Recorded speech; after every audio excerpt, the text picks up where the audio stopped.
Tell us briefly about your injury.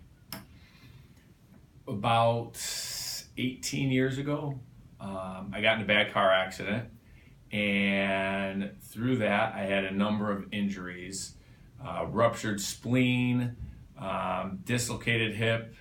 I injured my vocal cords, and then ruptured my aorta, which is a main artery of the heart. So with the heart issue, that was about 14 hours of surgery. Only about 2% of people make it through that type of injury alive. So they had to leave those other things, my spleen, vocal cords, dislocated hip, in order to attend to the heart first. So I had a dislocated hip actually that lasted probably about 4 or 5 days before they actually got to the hip. So to fast forward, once I made it through everything, they had talked about how this will have ramifications on my hip specifically later on in life, that arthritis will set at a much earlier age than in most people. So as of probably about 3 years ago, I had a number of issues coming up where I was starting to have a lot more pain. It initially started in my back.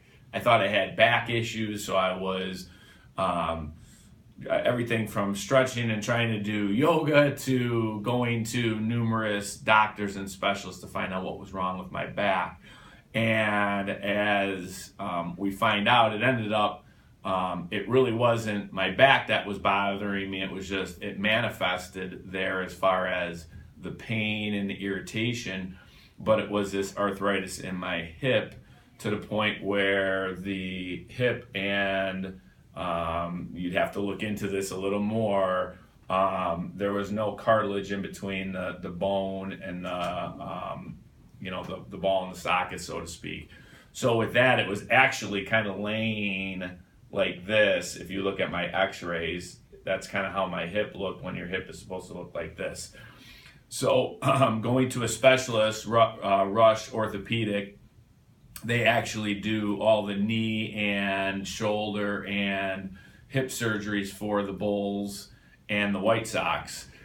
So I had a surgeon who actually worked on Bo Jackson, for anyone that doesn't know who Bo Jackson is. So he decided that I definitely am a candidate to have hip replacement surgery because of this condition.